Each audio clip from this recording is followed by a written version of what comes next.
입니다.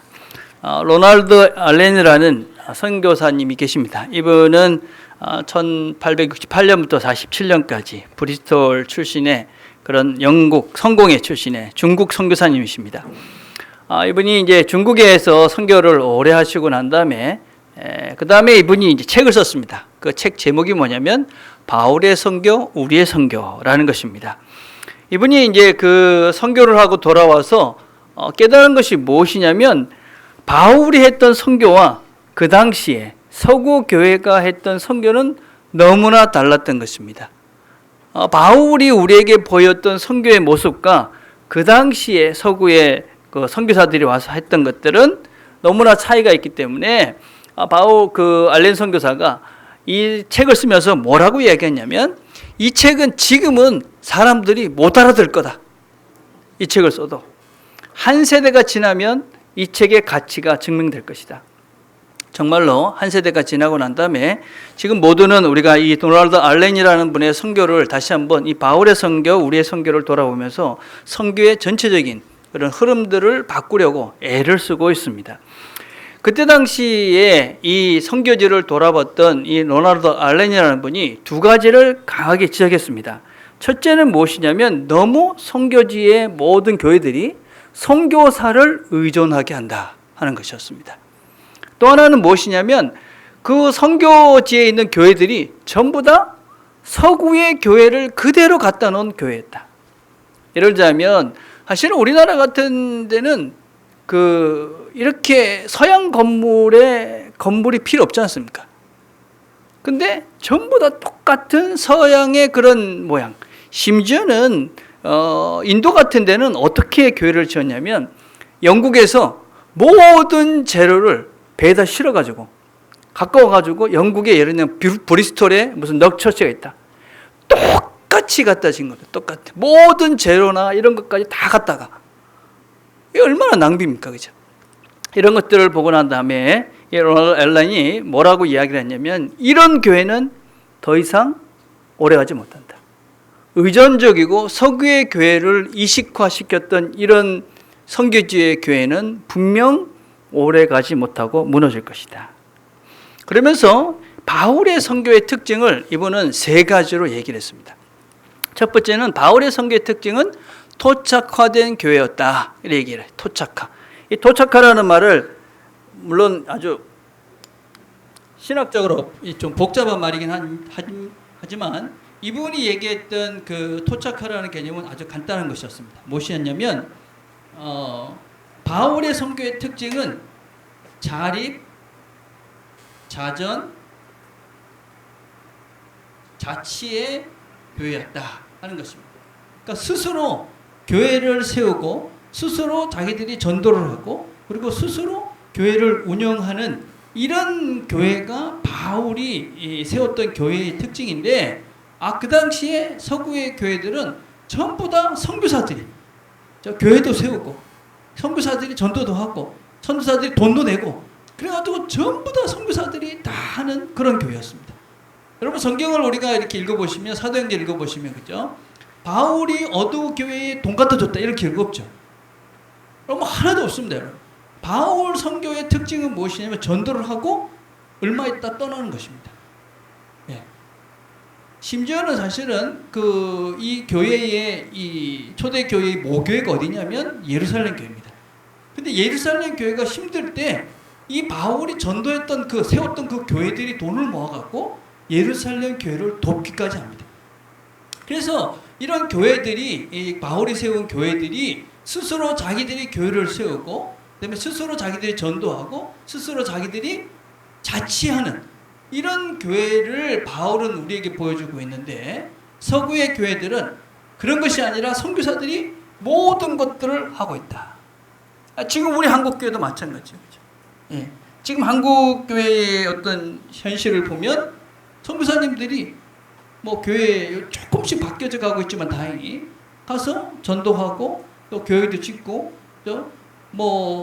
그다음에 사역자 세우고 그래서 그 사역자 월급도 이제 한국에서 후원해서 이렇게 주고 그러니까 현지에 있는 교인들이 당신은 우리 때문에 먹고 사는 거 아니냐? 그리고 왜 우리 이렇게 조금 주냐? 당신은 이렇게 좋은 집에 살면서 우리는 왜 이렇게 힘들게 살게 하느냐? 이러면 선교사님들을 의심하고 지금 사실은 아주 심각한 선교지에 가서 선교사님들이 열심히 하는데 어떤 면에서는 불신받고 또 선교의 어떤 현장은 아주 황폐해지는. 그래서 심지어는 사실은 1970년대 이후부터는 필리핀에서는 어떤 운동이 한참 일어나냐면 선교사는 집으로 가라, 미셔너리 고홈, 이런 운동이 일어났었어요. 선교사들이 와가지고 교회를 세우는 것뿐만 아니라 모든 교회들로 하여금 선교사를 의존적으로 만들어가는. 그래가지고 선교사가 떠나면 교회가 없어져 버려요. 그래서 우리는 더 이상 당신들에게 의존하고 싶지 않다. 그래서 선교사들 집에 가라, 우리끼리 잘할 수 있다. 이런 무브먼트가 일어날 정도로 서구 교회가, 서구의 선교사들이 문제가 심각했습니다.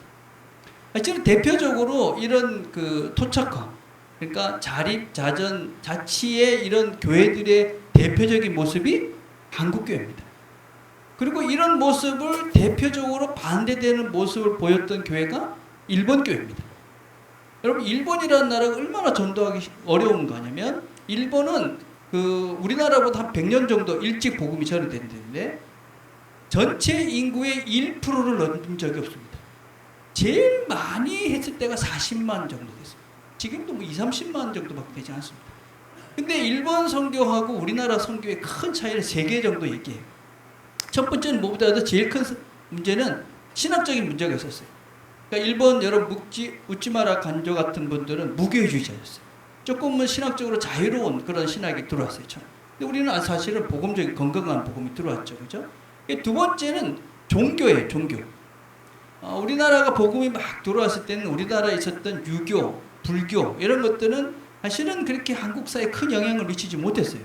유교는 뭐 국가가 어려워지면서 황폐해져갖고 불교는 오래전부터 몰락해 있던 그런 형편이었어요. 또 샤머니즘은 그 당시에 또 미신이었기 때문에 큰 의력을 발휘하지 못했어요. 근데 일본은 신사라는, 이게 여러분 일본의 신사는 국교입니다. 일종의. 요새 이제 계속 어떤 그 신문에서 야스쿠니 가서 이렇게 절을 하는 거를 다른 나라에서 뭐라 하잖아요. 그죠? 그럼 다른 나라에서 왜 뭐라 할까? 왜 뭐라 하느냐면, 여러분 신사라는 건 무엇이냐면 일종의 조상신을 모셔놓는 거예요. 근데 황궁에 있는 황궁신은 그 일본의 왕이 죽은 그것을 모셔놓고 그것을 섬기는 게 황궁신이에요. 우리가 황궁 요배 있잖아요. 그죠? 그게 다른 게 아니고 그 신을 섬기는 거예요. 그 야스쿠니라는 것은 무엇이냐면 일본의 군인들, 특별히 그 2차 세계대전 때 죽었던 군인들을 모셔놓고 그것 사람들이 우리나라를 지켜준다. 이렇게 믿고 가서 절을 하는 데가 야스쿠니라는 것이에요. 그러니까 우리나라 입장에서 보면 우리나라를 침략해가지고 죽었던 그 사람들을 모셔놓고 이 사람들이 우리나라를 지금 지켜준다라고 절을 하고 있으니까 우리가 참을 수가 없는 거예요. 예를 들면 이런 거예요. 만약 히틀러가 유럽을 다 침공했는데 히틀러를 섬기는 성전을 하나 지어놓고 만약에 독일 사람들이 히틀러한테 가서 맨날 절을 한다. 그러면 어떻게 하게 됐어요? 지금 그런 거예요. 근데 이 신사라는 것은 일본인 일종의 국교입니다. 여러분. 곳곳에 없는 것이 없습니다. 이것들은 엄청난 어떤 이 일본을 지탱하는 정신적인 지주입니다. 이게 일본의 어떤 역사 속에서 아주 굳건하게 자리를 잡았고, 그것이 사실은 기독교를 들어오는데 은연중에 박해를 많이 했습니다. 특별히 2차 세계대전 때는 기독교인들을 공식적으로 박해했습니다. 일본이. 그래서 두 번째 원인은 종교적인 원인이었어요. 세 번째가 무엇이었냐면, 세 번째가 가장 우리가 생각할 때 한국은 자립, 자전, 자치의 원칙을 했었어요. 기록에 보면 어떤 기록들이 있냐면, 우리나라가 처음에 1909년에 한국 선교 25주년 그래가지고 그 한국 교회의 형편을 보고한 보고서가 있어요. 그 보고서가 있으면 그때 당시 한국 교회 총 사역자가 1,052명이었습니다. 근데 그 중에 94%가 전적으로 교회가 스스로 그 사역자들을 서포트하고 겨우 6%, 5%, 6% 정도만 해외에서 구원을 받았지 94%는 교회 스스로들이 다 사역자를 구원했어요. 그 당시 세워진 교회가 몇 교회였냐면 총 800개 교회가 그 당시에 세워졌다고 그래요. 근데 그 중에 780개는 우리나라 교인들이 스스로 세운 거고 20개만 외부에서 도움을 받았다. 그러니까 우리나라는 처음부터 그죠? 아주 스스로 우리가 다 하는 그런 나라였어요. 지금 사실 엄청난 기독교의 성장이 있었죠. 근데 일본은 어땠냐면 일본은 사실은 아시아에 처음 특별히 미국에서 들어오면서 각 지부에서 이 일본을 초점 기준으로 해가지고 전 세계로 이렇게 동남아로 벗어나가기 위해서 모든 교단들이 물질적인 후원을 엄청 했어요. 그래서 그들이 지금도 일본에는 어떤 그 서구 그때 교회가 세웠던 그런 교회들이 있는데 미국 교회를 그대로 갖다 옮겨놓은 거예요. 그래서 그 당시에 일본 사람들 생각하기에 기독교는 일본 다른 데과 상관없는 서구 교회다. 특별히 45년 이후에 전쟁이 끝나고 난 다음에 이들은 우리를 패망하게 했던 그 나라의 전부다. 그래서 일본은 지금도 아주 선교하기 어렵습니다. 예. 보통 그 일본 교회에 가면 평균 뭐 30명, 40명. 예. 왜냐하면 처음부터 돌을 잘못 넣은 것이죠. 예. 그래서 지금 우리 그 교회에서도 한국 교회에서도 이런 부분에 대한 반성들을 아주 많이 하고 있습니다. 과연 지금 선교지에서 선교사님들이 하고 있는 이런 선교 방법이 과연 옳은가? 성경적인가? 예. 두 번째 바울의 선교의 특징은 무엇이냐면 리더십을 금방 이양하는 거예요. 오늘 우리가 읽은 성경 말씀도 마찬가지인데 오늘 에베소 장로들을 밀라노에서 부르습니다. 그죠? 부르고 난 다음에 그들에게 교회를 맡기고 떠나는 거예요. 바울은 전도 여행을 이렇게 쭉 하면서 제일 오래 있었던 곳이 에베소입니다. 에베소는 오래 있었는데 2년밖에 있지 않았어요. 보통은 다 6개월 이내에 다 있었습니다. 예. 그리고 자기가 사면 거기에 장로들을 세우고 리더를 세우고 그리고 자기는 떠나고 또 거기에 그 스스로 할 수 있도록. 그래서 여러분들이 성경을 이렇게 읽어보시면 그죠? 각 교회마다 지도자들이 등장해요. 그죠? 예. 빌립보 교회도 마찬가지고 에베소 교회도 마찬가지고 고린도 교회도 마찬가지고 각 지역마다 다 지도자들이 있는데 다 그 동네 사람들이 그 동네 사람. 예. 그래서 이 바울의 선교의 특징은 무엇이냐면 지도력을 빨리빨리 옮긴 거였어요. 그죠? 예. 그런데 서구 선교사들의 모습은 어떻느냐? 예. 서구 선교사들은 반성을 어떻게 하느냐면 성도들을 형제로 대우한 것이 아니라 어린아이로 대우했다. 예. 성도들을 형제로 대우한 것이 아니라 어린아이로 대우했다. 그리고 선교사들은 계속 상위에 높은 위치에 있고 그 현지에 있는 사람들은 일꾼으로 취급했다. 이게 그 당시에 알렌이 보고 난 다음에 이 선교사들이 서구 선교사들이 이제 앞으로 큰 문제를 겪게 될 원인일 것이다. 이렇게 이야기했어요. 저는 이 알렌 책을 읽으면서 어떤 생각을 좀 많이 했냐면요. 과연 지금 그 선교사님들도 마찬가지지만 교회는 어떤가? 교회는 과연 어떤가? 교회 우리가 그 옛날 오카노 목사님이 한참 말씀하실 때 평신도를 깨운다고 해서 평신도 리더십을 세웠던 때가 있었어요. 그죠? 그래서 어떤 평신도가 어딨냐? 저는 목사나 뭐 사실 성도나 다 똑같다. 교회는 다 하나님께서 주신 우리의 공동체이기 때문에 우리가 함께 섬겨가는 것이지 이게 하이라키가 돼가지고 피라미드 같이 가면 안 된다. 그래서 한국교회를 깨운 적이 있었어요. 근데 제가 와서 보고서 느낌은 무엇이냐면 더 목회자 중심의 교회가 되어져. 네. 더 의존적인, 목사 의존적인 성도들이 더 많아진 거예요.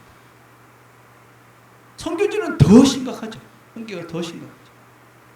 우리가 한번 심각하게 한번 우리 자신의 신앙 양태를 한번 반성해 볼 필요가 있습니다. 신앙은 우리 스스로가 하는 것입니다. 스스로.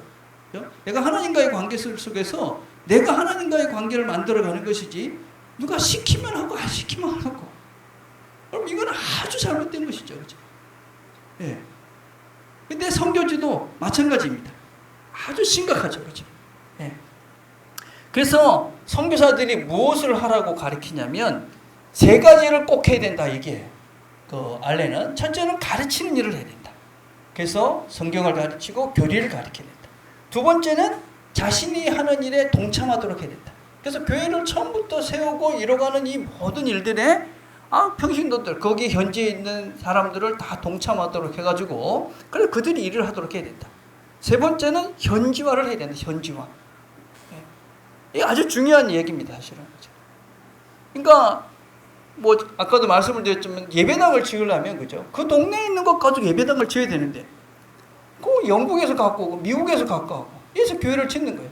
그렇게 되면 의존적일 수밖에 없는 것이죠. 그죠? 그래서 우리가 이 신앙의 양태들을 선교사들이 하는 이런 것들을 보면 철저히 의존할 수밖에 없고 자기들이 거기서 대장 노릇을 지금 근데 우리를 보면 한국교회 선교사님들이 지금 하고 있는 그런 선교의 양태를 보면 안타까운 게 많습니다.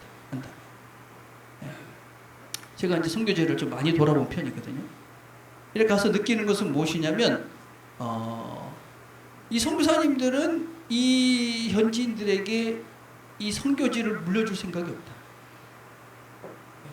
자신들의 왕국을 세우고 계신 분들이 참 많습니다. 그리고 거기에 계신 분들은 다 자기의 어떤 수와 같은 느낌. 그래서 뭐 어떤 분들은 뭐 20개 교회를 개척했다, 뭐 30개를 했다는데 그런 분들 이렇게 가만히 보면 그냥 시골에 가서 교회 이제 어떤 애란 교회하고 이렇게 협력해서 예배당을 하나 세워줍니다. 한 2천만 원 뭐 이러면 하나 세워요. 교회를 세웁니다. 그리고 거기에 한 4주 이렇게 코스를 하면 전도사라는 타이틀을 줘가지고 거기에 파송을 하는 거예요. 그리고 월급을 그분들 줍니다. 이 교회 한 개를 개척합니다. 이 교회가 얼마나 가겠어요? 이 교회. 심각한 일들이 많이 일어납니다. 그래서 어느 날 가보면 교회가 없어졌어요. 어느 날 보면 그 사역자가 사라졌어요. 예배당 팔아먹고 도망간 거예요. 못 찾는 거예요. 못 찾는 거예요. 여러분 이게 지금 한국교회가 지금 사실은 하고 있는 뭐 다는 그렇지는 않지만 많은 선교사님들이 지금 하고 있는 사실은 서구의 교회가 그동안 이렇게 절대로 하지 말라. 이렇게 하면 안 된다. 라고 피를 토하면서 반성했던 그 길을 지금 사실은 한국교회가 따라가고 있습니다. 심각한 것입니다. 세 번째 바울 선교의 특징은 성령을 의지하는 선교였습니다. 바울은 성령께서 가라는 대로 가고 멈추라는 멈추고. 그래서 자기는 원래는 그저 소아시아에 이렇게 전도를 하고 싶었지만 마게도니아로 가라. 그러니까 마게도니아로 갔잖아요. 그죠? 성령께서 시키는 대로 한 거예요. 여러분 이 알렌이라는 분이 뭐라고 얘기를 했냐면 선교사들이 믿음이 없기 때문에 사실은 성도들을 믿지 못하는 것이다. 이런 예를 들었어요. 어떤 예를 선교사가 이 알렌이라는 분이 아프리카를 갔습니다. 아프리카를 갔는데 추장이 이렇게 전도를 한 거예요. 추장이 있는데 추장은 그 당시에 부인이 많습니다. 여러 명의 부인이 있는 거예요. 모든 선교사들은 와가지고 너 그거 빨리 끊어. 니는 지금 그런 범죄한 거야. 막 그런 식으로 이 추장을 이렇게 다그쳤어요. 근데 알렌은 뭐라고 얘기했냐면 당신이 기도하고 성령께서 말씀하시는 대로 순종해라. 난 당신의 그 결정을 지지하겠다. 뭡니까 여러분? 어떤 차이인지 아시겠습니까? 여러분 우리한테 말씀하시는 성령께서 그죠? 나와 함께하는 성령이 그 사람에게도 한다는 믿음이 있는 것입니다. 그래서 당신은 하나님이 원하시는 그것이 무엇인지를 똑바로 알고 그 하나님의 뜻에 순종해라. 나는 당신이 그 하나님께서 말씀하신 것을 듣고 결정했다라고 내가 믿기에 당신의 결정은 나도 따라주겠다. 여러분 교회는요. 사람은 누가 바꾸냐면 성령님이 바꾸는 것입니다.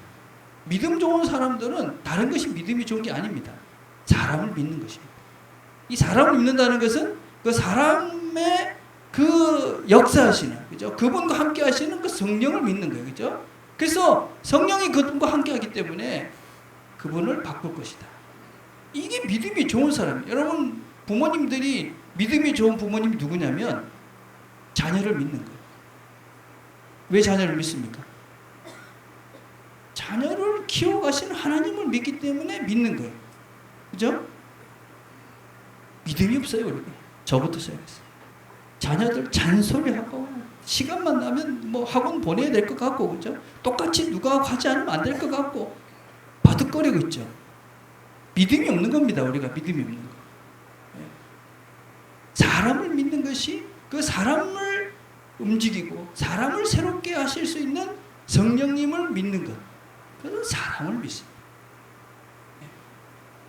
그래서 이 알렌은 성령을 의지하는 그래서 이분의 특징은 무엇이냐면 선교는 속도가 아니다. 이 우리가 추구해야 될 그런 모습. 선교는 속도가 아니다. 여러분 선교를 할 때 뭔가 금방 표시나는 무엇인가를 기대하는 순간 우리가 어떻게 됩니까? 인간적인 방법과 인간의 눈에 들기 위한 수단과 방법들을 사용합니다. 속도를 포기하셔야 됩니다. 결과를 포기해야 됩니다. 우리가 씨를 뿌리고 거두려는 욕심을 거둬내야 됩니다. 우리 앞으로의 교회의 선교의 방향은 그래서 긴 터, 어떤 면에서는 우리 죽을 때까지 열매를 못 볼지도 모릅니다. 그렇지만 긴 그림을 그리고 가고 싶습니다. 그래서 여러분 우리는 올해 이제 선교의 방향들을 어떻게 잡고 있냐면 사람을 찾는 것부터 시작합니다. 올해 우리가 지금 계획하고 있는 것은 학교로 가요. 학교로 가서 뭘 할 거냐면 뭐 위생교육하고 우리가 복음도 전하고 이러겠지만 사람과 컨택을 시작합니다. 그리고 그 중에 우리가 사람을 만나면 우리가 그 사람을 서포트하고 교회를 짓지 않을 것입니다. 예배당을 지을 일도 없을 것입니다. 그래서 그 사람을 키우는 것입니다. 그래서 그 사람이 성장해서 그 사람이 자기 나라 가서 그 사람이 그 사회를 새롭게 할 수 있는 정말 긴 그런 생각을 가지고 우리가 정말 한 사람, 똑바른 사람을 키워서 그 사람이 이 사회를 새롭게 하는 그런 그림을 가지고 우리가 선교라는 그림을 추구해 가려고 합니다. 제가 이전에 있던 교회에서 사실은 이제 처음에 저희들은 학교로 갔습니다. 선교를. 한 지역을 10년 넘게 갔고 지금도 계속 그 지역을 가고 있어요. 처음에 저희들이 학교를 가가지고 무엇을 했냐면 위생교육도 하고 아이들 뭐 이렇게 치료도 하고 이러면서 이제 수업 마치고는 애프터 스쿨이라고 해서 영어를 가르쳤어요. 영어를 가르치고 난 다음에 우리가 그 중에서 정말 열심히 하는 친구들을 한 20명 정도 이렇게 뽑아가지고 1년 동안 그 학교 그 동네 학원에 있는 영어 학원을 다닐 수 있는 학원비를 지원을 했어요. 그리고 그 친구들 우리가 장생이다 이런 타이틀을 붙여가지고 기도하고 서포트했어요. 그리고 그 친구들을 계속 컨택했어요.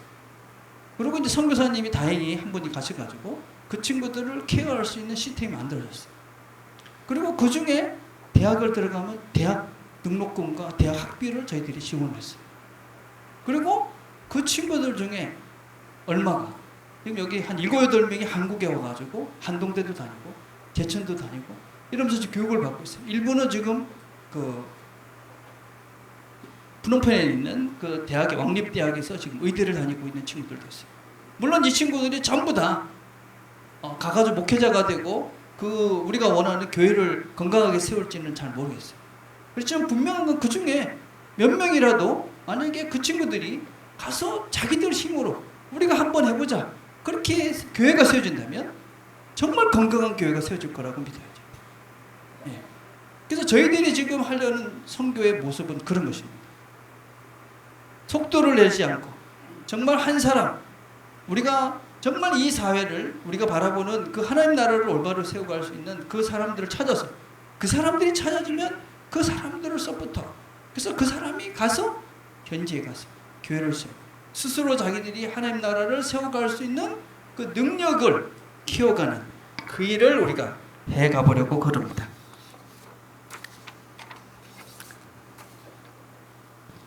제가 2011년에 이제 미국의 퓰러라는 신학교를 갔었습니다. 가서 1년 동안 제가 공부한 것은 선교를 공부했어요. 선교. 거기에 가니까 선교사님들, 미국의 선교사님들 정말 핵심적인, 미국 선교학회 총무로 뭐 50년씩 봉사하신 이런 교수님들이 참 많으셨어요. 그분들이 뭐라고 한국교회에 얘기를 했냐면 더 이상 가서 건물 짓지 마라. 더 이상 가서 학교 짓지 마라. 더 이상 가서 병원 짓지 마라. 미국 교회가 200년 동안 열심히 했는데 결국 남는 건 무엇이었냐? 미셔너리 고, 미셔너리 너희들 한국 가, 너희들 그 나라 가. 이런 손가락질을 당하고 우리가 마무리가 됩니다. 대표적인 케이스가 네팔에 있는 국립 병원이 있습니다. 미국 선교회에서 네팔 병원을 세워가지고 100년 동안 그게 빌렸어요. 처음에는 어떤 꿈을 꿨냐면 그 네팔 병원을 세워가지고 거기에 그 지역에 있는 사람들을 이렇게 크리스찬을 만들어서 크리스찬 의사를 만들어가지고 그 네팔 그 병원을 크리스찬 그런 병원을 세우겠다. 그런 꿈을 꾸고 했는데 한 5년쯤에 그 네팔 100년이 끝났어요. 지금은 크리스찬들과 전혀 상관없는 불교 병원이 되어져 있어요. 더 이상 건물, 학교. 그래서 이제는 여러분 그런 생각을 할 필요가 없어요. 이미 건물 다 했습니다. 중요한 건 뭐냐면 사람입니다. 사람. 네, 사람. 그래서 우리가 정말 그 지역을 우리가 원하는 그 지역을 섬길 수 있는 그 사람을 키우는 그 일을 해야지만이 우리가 이 바른 하나님 원하시는 성경에서 이야기하고 있는 이 바울 선교 같은 이런 부흥들이 일어날 수 있다고 믿습니다. 선교 갑시다. 예, 선교. 예, 여러분 뭐 건강하신 분들은 다 갈 수 있습니다. 9월 달부터 저희들이 다음 주에 이제 모집을 시작을 하고 9월 달부터는 저희들이 훈련을 할 것입니다. 그러니까 선교지에 가서 정말 마음 아픈 것 중에 하나가 무엇이냐면 선교사님들이 뭐 다는 아니지만 현지에 있는 현지인들을 존중하지 않아요. 네. 정말 마음이 아팠어요. 우리가 누구를 섬기러 가는 것이냐면 그 현지인들을 섬기러 가는데 그 섬기러 가신 그분들이 그 현지인들을 존중하지 않아요. 얼마나 마음이 아팠는지. 선교, 단기 선교 가는 분들 중에 준비가 안 되면 그 사람들을 섬기러 가는 것이 아니라 자기가 과시하라고 폼내러 가는. 그러면 절대로 안 됩니다. 그래서 우리가 준비해. 우리의 태도와 자세와 우리의 영적인 준비를 하고 정말 그들을 잘 섬기겠다. 이런 마음을 가지고 우리가 가는 것입니다. 그럼 우리에게 그 현장을 갈 수 있게 한 것이 우리에겐 복이고 감사하고 축복인 것이죠. 그런 마음으로 가야 되는데 내가 돈 들고 와서 너희들 이렇게 주니까 너희들 나를 어떻게 좀 이렇게 우러러보고 내가 좀 폼을 내고 그런 자세를 가지고 가면 선교가 아닙니다. 예. 그래서 우리가 준비해야 됩니다. 제일 큰 준비는 우리의 영적인 우리의 자세, 우리의 말투, 우리의 태도 이런 것들을 준비해 가서 정말 그 사람들을 마음으로 섬길 수 있는 그런 준비를 해서 우리가 가야 합니다. 그래서 여러분 이제 9월 달부터 우리가 훈련을 시작할 것입니다. 여러분들 중에 모두가 참석할 수 있습니다. 여러분 선교지는 우리의 삶의 또 다른 실제적인 하나님의 은혜를 누릴 수 있는 현장입니다. 이 땅에서 힘들다, 뭐 머리 아프다, 뭐 뭔가 뭐 이렇게 할 일 없었어도 뭐 좀 그런 것 같다. 선교지 가보십시오. 네. 하나님이 나를 아직까지 목숨을 살려주신 이유가 있구나. 이런 걸 깨달게 될 것입니다. 준비하십시오. 몸도 준비하세요. 건강하셔야 됩니다. 건강하게 준비하시고 영적으로 준비하시고. 그래서 우리가 함께 프로그램을 할 때 여러분들이 참석하셨어요. 정말 하나님이 원하시는 그런 바울이 했던 그 선교의 그 모습을 우리가 같이 한번 해봤으면 좋겠습니다. 일에 동참하시는 우리 모든 성도님 되기를 간절히 바라겠습니다. 기도하겠습니다.